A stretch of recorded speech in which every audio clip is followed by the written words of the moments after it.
So why are we here?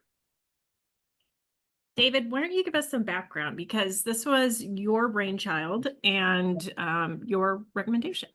Yeah, so first I'll give a little kind of history to me because I think it'll kind of help with where this conversation came from. So I started a consulting business, and one of my clients obviously is RevOps Co-op. And so it's a little weird because usually I'm behind the camera instead of in front of the camera this time. But my background is people operations, HR, recruiting. I've not only interviewed people, I've also created from scratch like recruiting processes and interviewing processes and that kind of stuff. So this is like my jam. I love talking about this kind of stuff. And one thing that we've been doing at RevOps Co-op is we rolled out our paid Rise membership. And so as part of that process, we offer some additional resources where you can get on a call with me and talk with me a little bit about what your sort of what's going on in your career and that kind of thing. And I offer resources and we kind of talk a little bit, and it helps us understand from a content and communications perspective what our members are looking for and that kind of thing. And one of those, services that we offer is that we'll review your resume and your LinkedIn for free. And so that led to a ton of conversations with a lot of members who were saying, well, it's great that you're giving me feedback on the resume and the LinkedIn, and that's fantastic. But then I get in the interview, I go 7 rounds into the interview, and then I don't get a call back, or I get told that they selected somebody else. And so I'm trying to figure out what I'm doing wrong. And that's kind of what led us to this event was, sort of a behind the scenes kind of pull back the curtain kind of conversation to talk about like what, as a recruiter, I think about as we're putting people through interview processes. And then from sort of Paul's perspective as a hiring manager, like what he's looking for. Because a lot of people have also told us like RevOps is a very specific kind of, sort of niche role. And so sometimes they feel like they're being too vague when they're doing interviews, things like that. And it's really, it's not putting them in the best light because they're not highlighting their role as much as they probably would want to. And so that's kind of general upper level what led us to this conversation. So the other major shift that's happening and thing that we're hearing from people is that they'll go through like 7 interview cycles. They'll have this really long job description. They'll jump through all the hoops, and then people disappear. And I think what we're seeing in the market is there are so many more people applying for jobs now than just a few years ago. So as somebody who is actively hiring, it was really hard to get applicants, especially qualified applicants.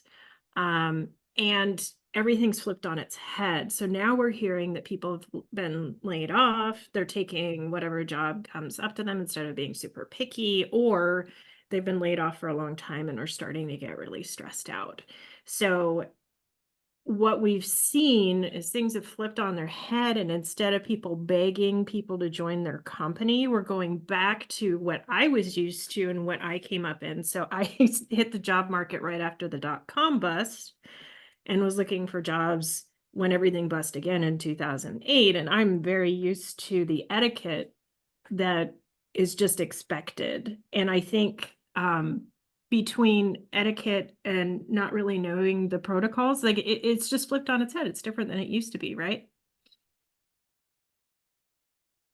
Yeah, I would say I would hope that etiquette would always matter, but to your point, it doesn't. So that's, part of the things going into these interviews is you have to put your best foot forward, and expectations of the same may or may not be met by, by your interviewee if that's the case, but you should always lead with that.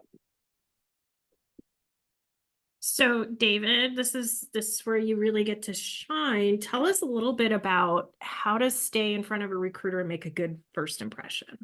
Yeah, and I feel like this is the part where I'm gonna like really talk a lot, Kamala. So you're gonna have to keep me in line here, but because I could go off on a tangent here, but I'm gonna stay like upper level and kind of focus on some of the initial bullets that we talked about. So all the time when I'm talking with people, even as a recruiter, they'll ask me like, what can I do? Like, obviously there's all these other people in the mix for this role. I don't know who those people are.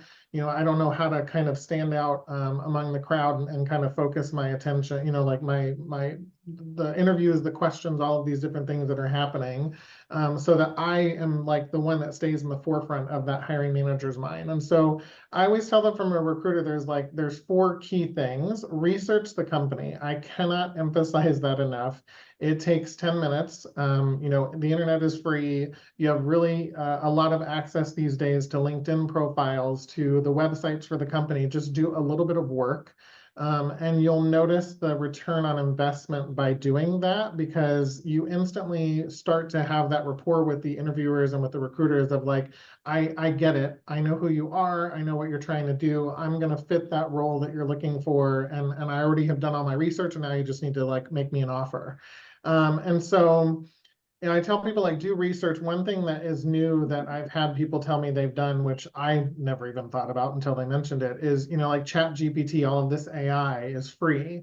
And so people will put like the job description, for example, through ChatGPT and say, I'm applying for this role. I need some feedback on like questions I should ask that would intrigue the interviewer, that kind of stuff. So that's one thing I've seen people do. So like research the company, focus on preparing for questions, make sure that you're not just walking into the interview and every time they're like, do you have any questions? You're like, no, I'm good.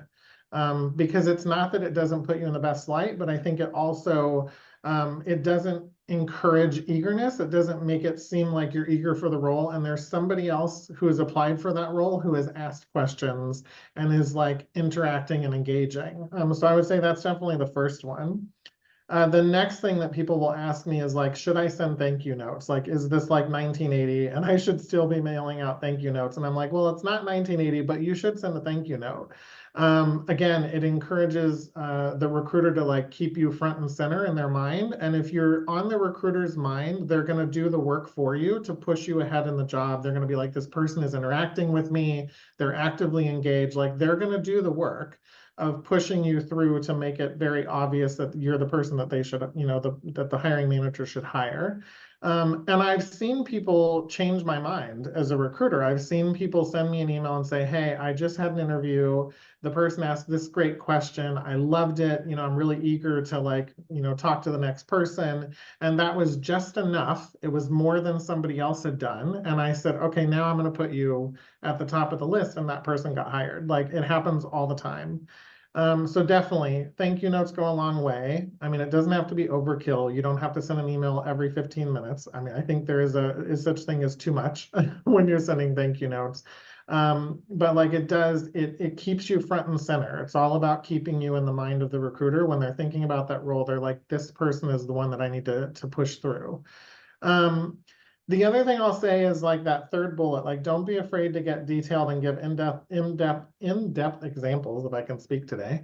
But like basically what people do is they go into the interview and they're afraid that they're telling too much, that they're giving too much information. You're not. I've never had somebody give too much information in an interview. And my job as an interviewer, and I'm sure Paul will say the same thing, is like his job and the person interviewing you's job is to like guide you along, and they're going to kind of stop you if you're going too long on answering questions. But it's very rare that happens unless, for example, you're kind of deviating from what the question was. If you're talking about the topic, they're going to sit there and listen to you. They're going to take notes and they're going to pay attention to the fact that you are actively engaged on that. So don't be afraid to go into detail. It's our job to control that conversation. I'd also just really quickly not be afraid to ask clarifying questions as well, because a lot of companies have internal dialogue that they use all the time, and they may be using different words for something you have run into. So tell me exactly what you mean. I had a gal in finance interviewing me for a role, and she used like the super, I'd never heard her use it again, but she was horrified. I didn't know what it meant. And when she explained it to me, I'm like, oh, we called it this here, and here's how we dealt with it. Yeah. And I'll say too, like the other thing is that a lot of times people are afraid to kind of be, what's the word I'm looking for? Like vulnerable. They want to think they have the answer to every question. We expect you to not have the answer to every question. And we expect you to say, hey, can you give me an example of that? So that if you haven't gone through that exact same experience, you can say, well, I haven't gone through that, but here's an example of something that I did go through that was very similar. And we're looking for that kind of context to your experience, that kind of thing. So yeah, totally agree. The last thing I'll Yeah. say, oh, go ahead, Paul, go ahead. Well, I was going to jump in and say, you know, on that same line, don't be afraid to write down. Some people get nervous in interviews. Yeah. Some people don't. So know yourself. If you don't have a good time in interviews, that's okay. It's okay to bring notes, right? Give yourself a chance, right? When they ask you a question, can you tell me about this time where you ran into a problem? Like, write down what your answers are to help yourself with kind of get through it. It's not a bad thing. And to David's point, once you get rolling, ask for clarifying questions, like do yourself and prompt. You're right. I see Jessica said, yeah, pause and think. Make it a discussion as much as you can.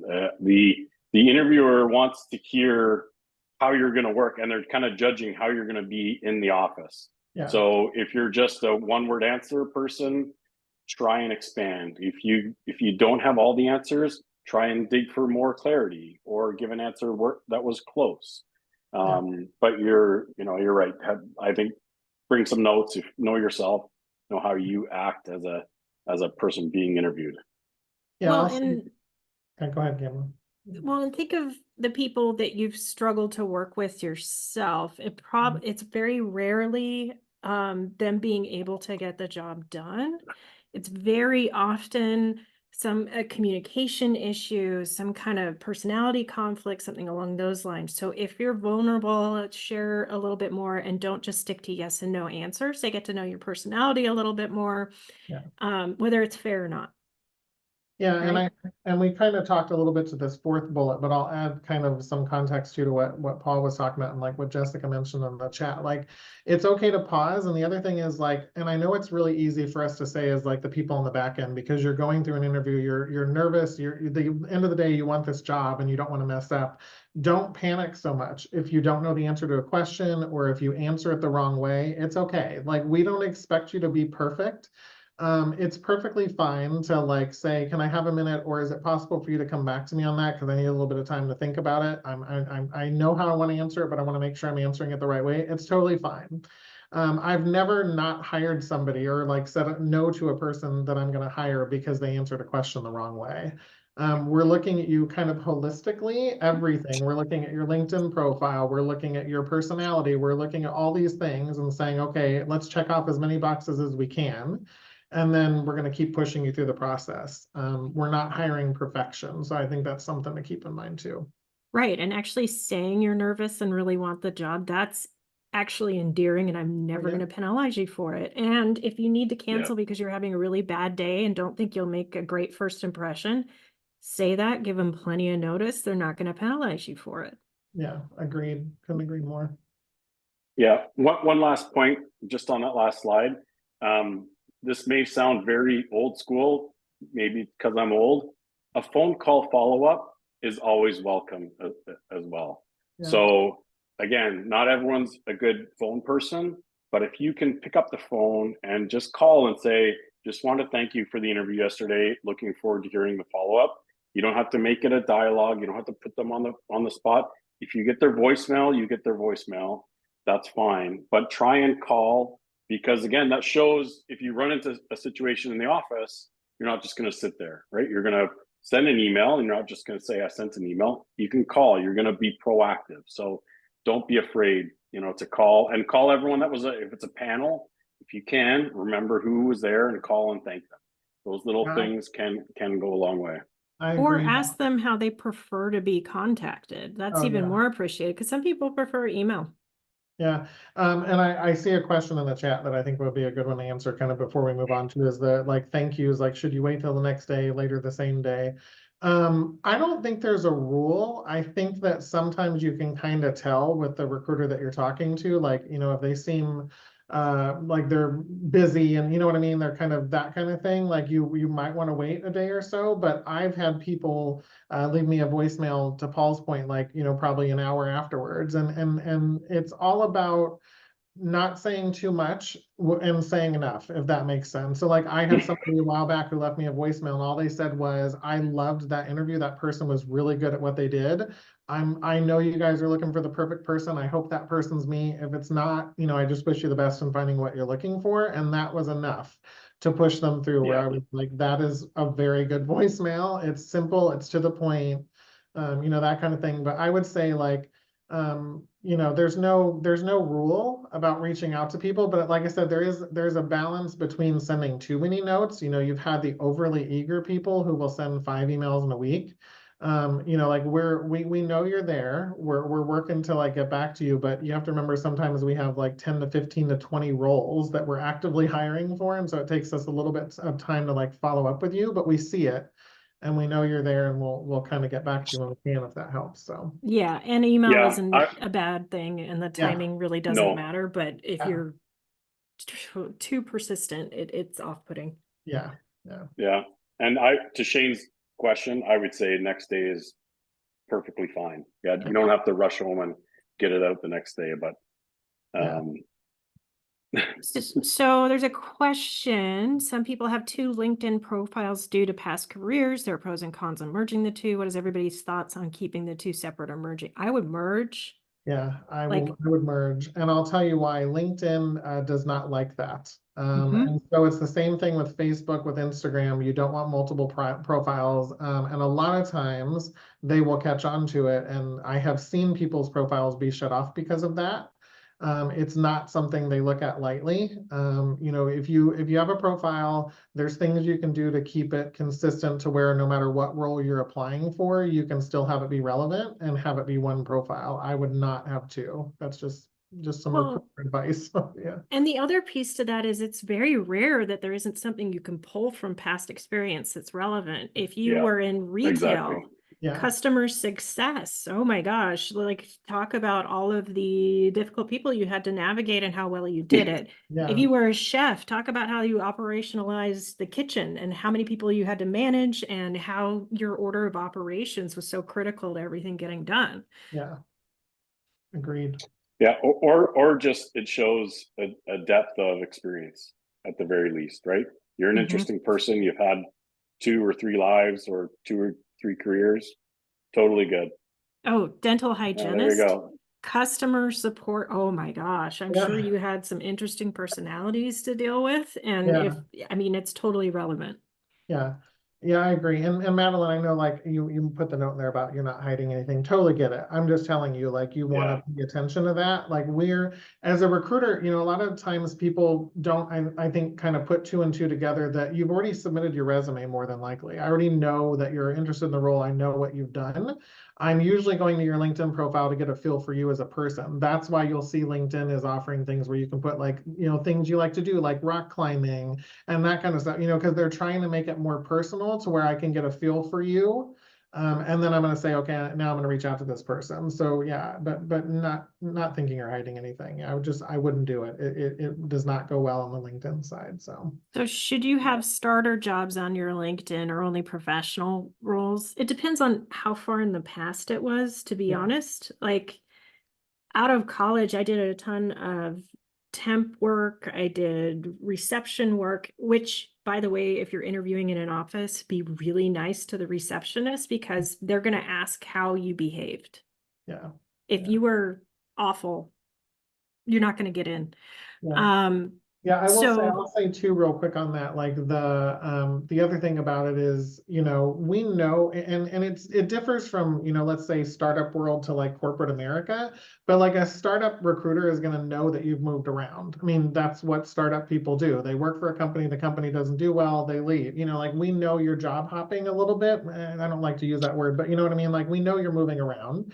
I don't ever look at that and say, oh, I'm not going to hire that person. What I'm looking at is like, what could you have potentially learned in that role that prepares you for the role I'm trying to hire you for? And like, I've had people who have started out in like as a waitress and put it on their profile. And I'm like, well, if you can do that, you can do a lot of things. So it actually bodes well for you. I don't think it's a negative to put that kind of stuff on there. But yeah. So question, speaking of moving around, are there any cons to not showing months on your resume / LinkedIn or not showing a graduation date? I Yeah. have opinions, but I feel like Paul's going to have opinions too, but I'll start. I'll say, Yeah, you start. I'll say, what I always tell people is it's perfectly fine from a recruiter standpoint for me not to see like something on your resume, but be prepared to talk about it. Be prepared to explain it. And Mhm. it's perfectly fine if I get on a call with you and you're like, I was a nanny for 3 years. I didn't put that on there because it doesn't have anything to do with it, but be prepared to talk about it. Because that's where you get like the red flag of the person's like, well, I can usually pinpoint pretty quickly that something's going on. Mhm. So just be prepared to talk about the gaps in your resume and you're good. Yeah. But Paul, not sure what Yeah, and yeah, thank you. I totally agree with that. I would also say dates are important yeah, because it shows to me a start and end. If yeah, you don't have a date, for example, as a graduation date, I would look at that and say, did they graduate? And yeah, maybe you did, maybe you didn't, but put the dates in there. Same thing with jobs. If you're at a job for 2 months, or if you don't want to talk about the job, take it off. Like if you were a dog walker and you think, no, I don't really want to say that. Okay, fine, then just take it off. But yeah, again, be prepared to talk about the gap.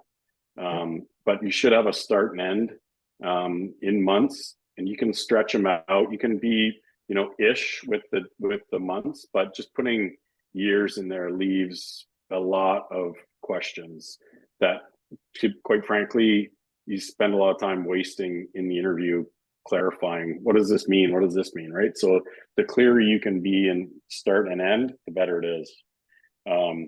So when I'm saying ish, I mean, like, for example, if you started, and I'm just answering the question that Jace asked there. So if you started a job and ended it in July and you didn't start your next job till September, well, you can probably extend that, and did nothing and you went traveling for the 2 months, just like round it to I August. I know I it wouldn't. may or may not be right. I wouldn't. Well, it's okay as long as you can talk to it. If you don't have an answer, it's okay.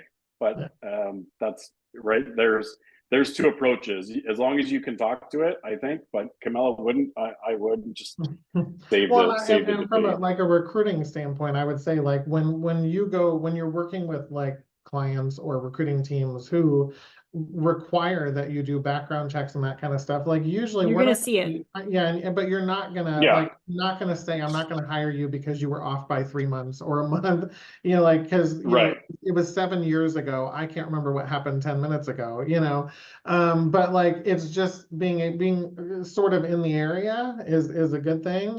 But I mean, yeah, it will show up in a background check, and if it's off by like a year, I'm probably going to have some questions for you. But if it's off a little bit, A I'm not. year is different. Yeah, Yeah. exactly. A year is different. Recency Yeah. matters Exactly. too. So if it Yeah, was something that happened 7 years, I don't care. If it happened recently, then I'd like you to be honest and tell me, like, hey, I got really burned out and decided to travel for 3 months. yeah, Great. I'm glad you're taking care of yourself. Let's jump into the other interview questions. yeah. Um, so my work gap is growing 8 months now. What's the advice here? So I would say like, how do I put this? Recruiters these days are still in the kind of COVID mindset where like things are happening, layoffs are happening. Like we know that it's a tough market. Maybe that's the way I should put it. Like we know it's a tough market. I'm not going to be offended if you're interviewing for a role and you've been off of, the map for 8 months.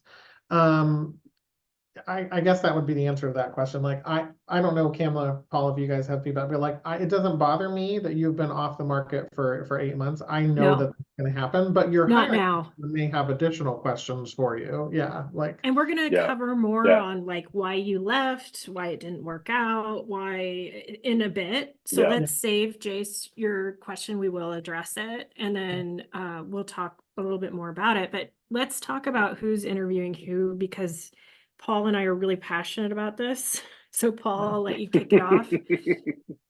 Yeah. So I am very there's two sides to the story. Obviously, you're going into the interview. The interviewer is going to have lots of questions. You should also be reading the room, not just answering the questions. You should be engaging. If there's an admin or someone at the front desk, and you talk to that person and they're rude, that's interesting, right? What Yep. does this mean? Like you are on the interview path as well. So if you get a gut feeling that it's not great, doesn't mean it won't be, but ask about culture, ask about, things that are important to you. Don't be afraid to ask those questions. No one will ever be not hired because you're curious about work-life balance, or you're curious about how much work, like, are people spending time on the weekends in the office? Are people spending time on the weekends on projects? The answers may be yes, the answers may be no, but if that's a point of concern for you, you should raise that and absolutely read your room. The second point is absolutely true. Not every boss is a great boss. Not every colleague is a great colleague. Doesn't mean it won't be a good spot for you, but be kind of confident in yourself that hey, if this is going to work or not. So it's absolutely as much. And by the way, if you get offered the job and you're not sure, talk that through. Say to the recruiter or the manager. It's hard if it's the direct manager, but say like, hey, here's my concern. I'm not sure this is going to be a great fit. Ask for a second interview. Ask for a coffee. If you want to go for a beer, you can do that too. That might be a little bit much, but ask for a discussion outside of the traditional interview role. And you will find out if they're willing to do that or not. So there's a good litmus test, just the question itself. But you'll find out what that person's like. Maybe they don't like doing interviews either, right? So there's that side of the coin too. So if you can get into getting a real dialogue going, don't discard them initially if you're getting a bad vibe, but also ask for a second chat, right? Maybe it's over the phone. Maybe it's a coffee. Like I said, maybe it's just go for a walk around the block. Like that can work too. So ask for some of these things if you're not sure. And the answers will be very telling. If they won't do it, maybe that's a telling tale. If they will, then you'll probably get to, absolutely put all the cards on the table because you're at the point there. So you're screening them. And just because you want to work for a big company or what, a small company, whatever the company is, doesn't mean, unfortunately it's good. Doesn't mean it's always going to work. So we have a You guys? question. Is any question off limits? For example, asking another manager, what are some pros and cons reporting to their director, who would be your boss? How do you ask about work-life balance without the interviewer thinking, this person may not be a go-getter or hard worker? I have feelings. Yeah. Somebody Hey, want to take it go. first? Yeah, Okay. I was actually just going to add in there from like a recruiter perspective, utilize the recruiter for some of those questions as well. I mean, we're just as familiar with the business, as the hiring manager is. And so a lot of times people will ask me because they feel more comfortable. They don't want the interviewer to be like, why are you asking me that? And I'm not going to take that question and be like, guess what they just asked me? Like, that's not how it works. So you're welcome to like reach out to the recruiter, especially if you feel comfortable with them and say, hey, this is what I'm trying to figure out, and this is why I'm trying to figure it out, and we can help answer some of those questions so that you can focus on answering the interviewer's questions during the interview, if that makes sense. Yeah. So I guess I have a pretty extreme opinion on this one. So if you've looked at my LinkedIn, I can be an idiot on there and tell dad jokes and all sorts of things. And I've talked to mentors about this, and they're like, the wrong people will not hire you. Yeah. And I think that's how you need to look at this too. If work-life balance is really important to you and somebody takes it the wrong way, is that really a fit? Like, as a boss, I am very protective of my people in that I want them to be refreshed. I want them to be on point because I know if they're working a ton of hours, more mistakes will happen. So I'm very cautious that if they can't get everything done, they need to communicate to me so we can figure something out that supports them. So Yeah. it just depends on the company culture, your boss. But if those things are important to you, are they worth not taking the job over? And if the answer is yes, you should ask the question. Yeah, I agree. And there are some environments out there now that are still very old school, right? That are still 9 to 5, that still expect I saw Jessica's note here, work-life balance as a mom or a dad, right? However, Mhm. they may or may not support that going home because the kids are sick. I've got, as I told you, at least one kid who may or may not come home today because of his dad. But it's like, it depends on the culture, and you need to dig into that because it's important, and it can be terrible and crushing just as equally. So you need to ask. So my response is ask all the questions, right? If you ask them genuinely, should get an answer genuinely, right? So because you ask about work-life balance doesn't mean you're a slacker. You just want to know how everything's treated, right? But also be ready for the question of, well, what do you mean by work-life balance? Yeah, or So what if if we you had have a an major rollout or a huge project? Would you be willing to put in yes, extra hours then? Yeah. Well, exactly. I'll say So too, like, that's where researching the company comes into play. The companies that are yeah, actively aware of the fact that people have lives outside of work are the ones that are advertising this on their website. They're putting it in their benefits section. They're talking about the fact that you can have a balance between work and life. And if they're talking about it there, that's probably the ones you might want to talk to if that's what's important to you. But that's where that yeah, researching the company can come into play, because you may not even have to ask the question, because if it's not on their website, it's probably going to be a no. Yeah, If and they even if are it's going on to the do it, website, know yeah, what questions to ask, because sometimes they're talking out of one side of their mouth and doing something completely different. exactly. Yeah. absolutely. We have several questions. We'll start with Alice. I'm curious about the diversity questions in the application form, how they influence the process. I am Latina and I hate the idea of getting an interview just because of the diversity quota. So from a recruiter standpoint, I will tell you, I have never even paid attention to that data. I just don't. It's required, by law, and at least in the US, I know it's different by country. Sometimes it's even different by state. We ask that because if we are, if the Department of, whatever reaches out to us and says, hey, are you diverse? We have to be able to answer that question. But I would say, like, I've never looked at that. I literally look at who you are as a person and whether or not you can do what I need you to do in the role, and then I'm going to talk to you. And as a person in one of those diversity categories, like, again, I just don't pay attention to that. It's just not on my radar. I can't speak for every recruiter, but I can just tell you, like, most of the time that data is not even forefront in what we're seeing in the system. The system doesn't pop up, for example, and say, this person just applied, and by the way, they're Latina.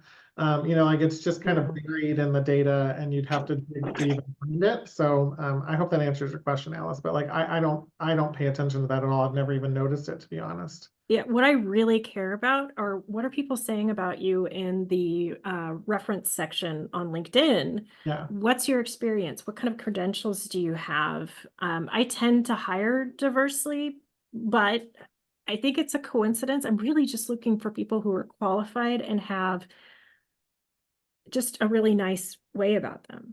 Yeah. Yeah. And startups have been inherently not the best when it comes to, diversity and inclusion. And it's a thing, like in the Oh, tech, very much so. whether you want it to be or not, it is. Mhm. And so I do think about that. Like, I do sometimes look at the teams and I'm like, we need some women representation here. So like, does that mean that I'm going to probably talk to women when I'm interviewing? Absolutely. But I don't Mhm. factor that into the indecision. Like, I factor the indecision into who's the best for the role. I Yeah, am new. and Sorry. I'm just gonna throw one thought in there to on the diversity. Look around, right? Ask to go through the office and take a look. Can you give me a quick tour of the office and just look, right? It's because they can tell you one thing and do another, but if you're feeling So that common. Yeah. if you're feeling that you're being a diversity hire, Alice, then just look around, right? Wait, Yeah. look on LinkedIn, see who's there. Or Yeah, it's a tricky subject. I agree. I was gonna say LinkedIn too. Like, click on their company page on LinkedIn and click on people, Yeah. and we'll show you everybody that says they work there, and just kind of get a feel for the people that are there. Yeah, totally agree. Yeah. So Marlo Absolutely. said, I was going to ask if the recommendation section is even looked at. Yes. Yes. Not enough people. Be proactive. Ask your Yeah. peers. Ask people. It's so important. If you know you've delighted someone in that moment, ask them to give you a recommendation. Yeah. We do pay attention to that. Yeah, and give recommendations. Because you can Yes. do the same. Yes. And I can see as a recruiter who you've been given one for and who you've given them to. Yes. And it just kind of, again, it's the like teamwork aspect. It's the I'm playing the game, so to speak. Like I'm doing these things, and it bodes very well for you. Yeah. So we have Yeah. a couple people asking, what is the best way to answer the recruiter's question? What are your salary expectations for this role? Yeah. That's a fun one. I always love that. So and I'm probably, you know, the outside the box kind of person. If, you know, I have had people in conversations who have said, you know, I really don't want to talk about that. I've still hired them. But if you can give me an idea of what you're looking for, and sometimes people will turn the question on me, well, do you know what the salary recommendations are for this role? And if I know it, That's I fine. tell you. Yeah, like I will say, well, you know, it's usually in this range. And sometimes that's enough for the person to go, you know, that's not quite what I was looking for. Okay, well, thank you so much. If things change, let me know. You know, like it's always a touchy subject. But I would say like I've never like said no to somebody because they didn't want to talk about it, but Well, it does help you in the conversations. If you find out that they're not going to be paying as much as you want, then you've cut yourself out of that and moved on to look for something that aligns more. You know what I mean? So I don't think it should be a touchy subject. So yeah, as somebody who has been I agree. proactively reached out to and recruited to get through the interview process, only to know they haven't done their research and they just drastically undercut yeah, what you're already earning and are worth, it's a terrible feeling. So every time I interview now, the very first question I ask is, what's your budgeted range for this position? yeah, And here are my expectations. I know what I'm worth. If you're having some trouble establishing what range you should be looking for where you live, what role you have, talk to people in the RevOps co-op community. Do your research, look at PayScale. There's other online options that are free. Indeed is a good example. And please look at Glassdoor and Indeed for employee ratings for the employer. oh yeah, That's really important. agreed. Yeah, Yeah. I'm going to agree with both of you and say, yes, it's a touchy subject because quite frankly, not everyone is comfortable talking about their salary. Like Yeah. it's just, right. It's a matter of fact. It's a personal thing, but you need to have a number Yeah. or a range yeah. They because, probably had a and bad David, experience, you know, that's why they're afraid. absolutely. Yeah. Absolutely. But you need a range because if you say, well, I don't know, then the employer's going to be like, okay, well, I'm going to offer you 20 grand. Yeah. Right. And they're going to say, wow, $20,000. So that's not helpful. Right. So no, Yeah. have a number that works for you. Give a range. That's okay. And I think Marlo's asking, do you lose your negotiation? No, you don't. You can. Because you're giving a range. Yeah. You can, but if you've done your homework and you know what you're going in at, Precisely. you should be okay. But give a number. You should know your worth. You should know what the role is ish. But also, if you don't give a number, two things may happen. One are going to kind of leave there with a bit of unclear next steps, or did it go well? Like you're going to be left wondering. Yeah. And then if they do come back and offer you a salary much lower than what you were expecting, you're going to be upset. Yeah. So put it out there and say, Yeah. I would like somewhere between X and X, and you can give a big range. That's okay. Yeah, So and also really quick, that's I'll say like be prepared to talk about if they put you at the high range. Like I've had people Yeah. who I've said, well, you know, the range on the job description was 150 to 160. I'm going to start you at 160, and they'll say, but where do I go from there? Right. What are the And bands? it's perfectly Yep. okay to ask that question. Mhm. What happens when I'm ready for a raise? Like, what Yep. are you gonna, and we should be prepared to talk about that. And if we don't talk about it, it's probably a red flag. I think absolutely. just to sum this up, do your research, Yeah. figure out what's Yes. fair, because if you go in unprepared and give them a low number and then you find that out later, you're going to feel really underappreciated. It's one Yeah. of the key reasons people leave. Yeah. So please do your research.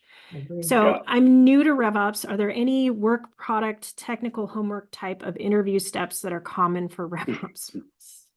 That's you, Paul. Paul, when you can start. Wow. Holy smokes.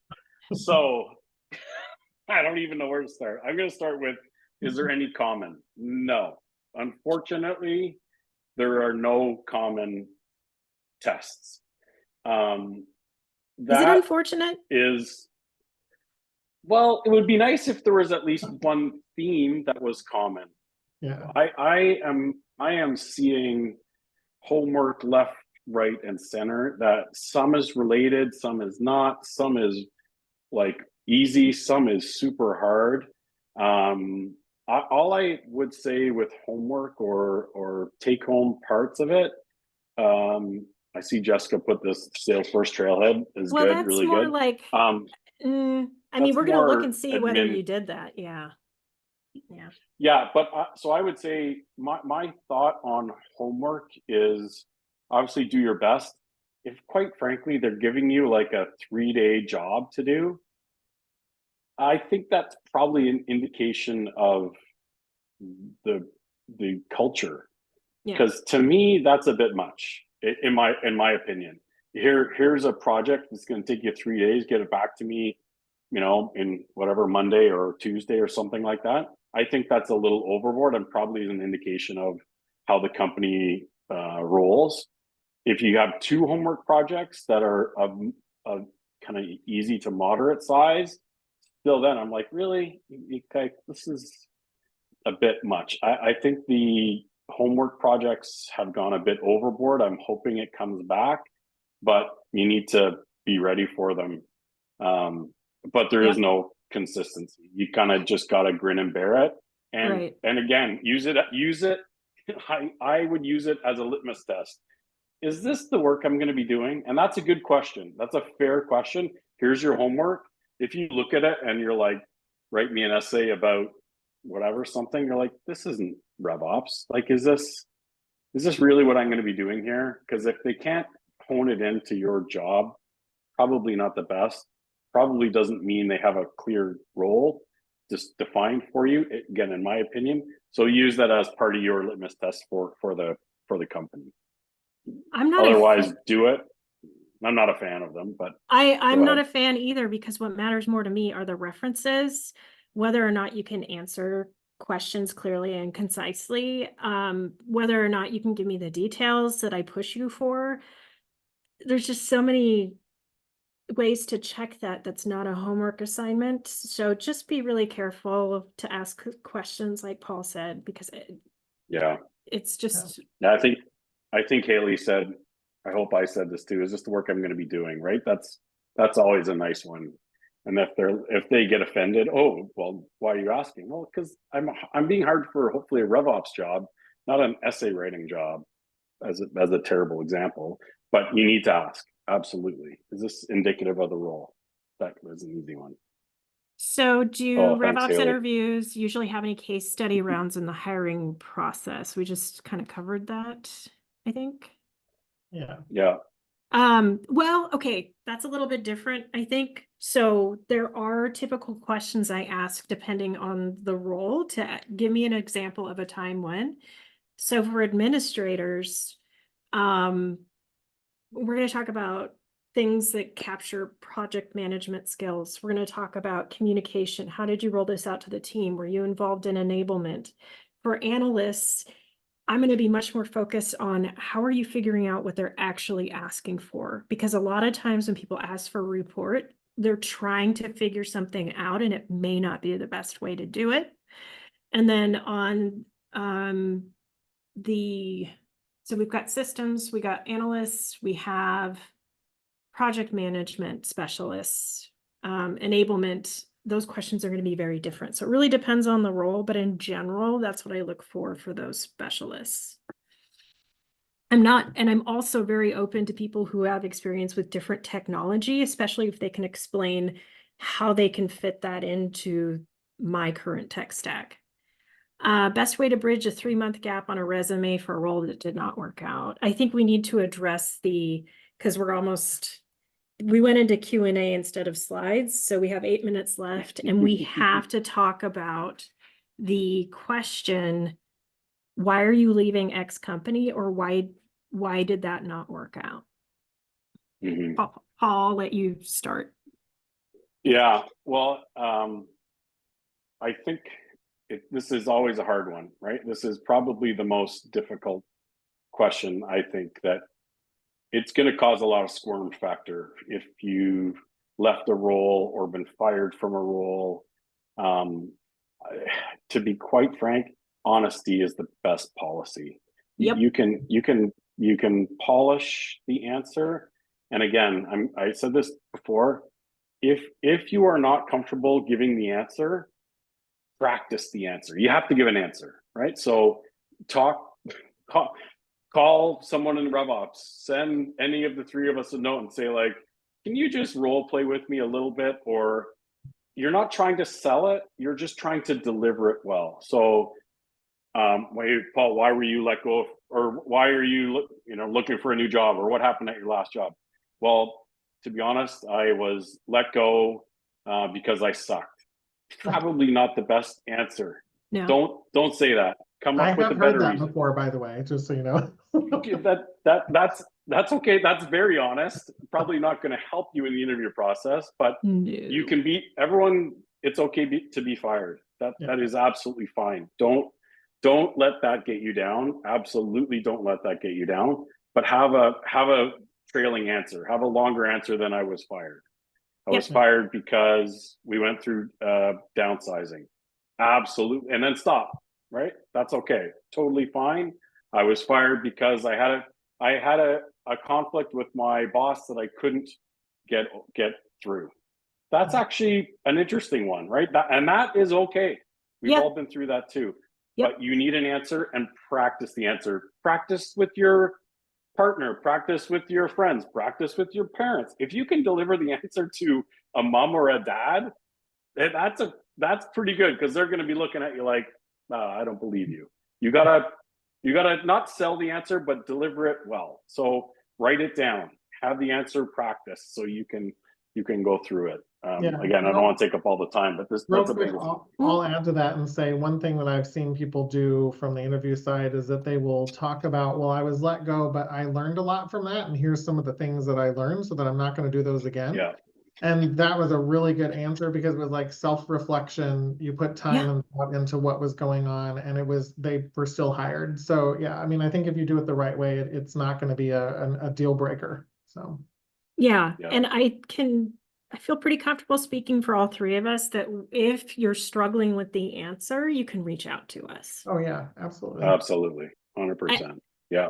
I've made the mistake of giving the wrong answer and still being emotional and still being at that job. Well, and since then I've learned, well, not to put myself in that position in the first place, but to talk to mentors, friends, therapists.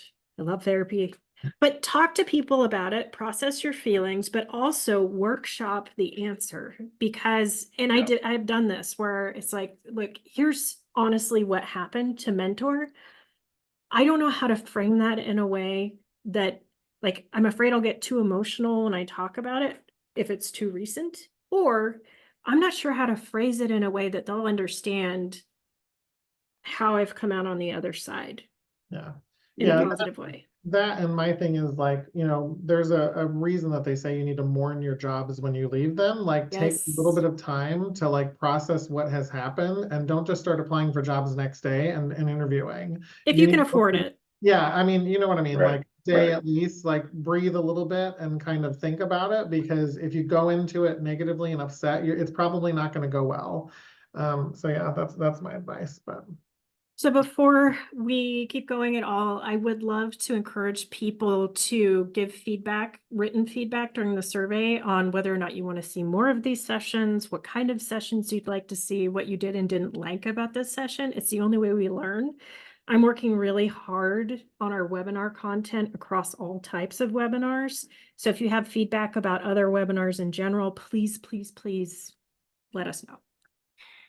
The slides, yeah, we can absolutely share them. We didn't cover all of them. I think we're gonna have to have a part 2. Are you guys up for a part 2? Yeah, I'm up for a part 2, and I know somebody was Yeah, asking where you can absolutely. leave the feedback. When you end your Zoom call, you should get a pop-up in your browser that'll ask you to survey and provide feedback just to answer that question of where you'll see that. So yeah. Yep. So I think we all said we are active in the community. Please feel free to reach out to us via Slack. I'm also open to hearing from people on LinkedIn always. And I will do my best to work with you if you're struggling with anything. It's really a passion point of mine. Either one of you want to add the best way to reach you? Yeah, I would say LinkedIn. I'm in the Slack community too. I'm not just you know, on these calls. I'm also in the community active as one of our member success folks. So my whole job is to make sure that everybody in the community is successful. So feel free to reach out. Happy to hop on a call. Happy to chat, you know, talk through things, chat a little bit. It sounds like from the chat conversation, we definitely are going to have to think about a part 2, Kamala. So. And I am encouraging people to go to the blog because there is a hiring series Yeah. specific to each role within RevOps that has example interview questions. So Yeah. if you type in hiring or the role, Resume. Yeah. yeah, you'll see you know, LinkedIn best practices, resume best practices, and then specific articles on each role and interview questions. Paul, sorry, go ahead. Yeah, no, I'm the exact same as both of you. LinkedIn is great. I'm on the Slack channel here as well, and again, like Camilla said, reach out. We are part of this because we get it. We've been in both sides of the chair. Happy to help. Happy to have a chat. I also, just one last thing is, don't, even if you're early on in your career, don't sell yourself short, right? Spend some time, as David said, you know, maybe you're mourning the last job one way or the other, but you've learned something, right? So don't be afraid to kind of pump yourself up, feel good about the experience, no matter what it is. Brown, Chase is my last name, Paul Brown. And yeah, happy to talk about like a next step or an ongoing kind of webinar, whatever that looks like, for sure. Yeah. Wonderful. Well, thank you, everybody. Yeah, thank you, everyone. Good luck out there. Who's ever interviewing tomorrow, good luck. Let us know how it goes.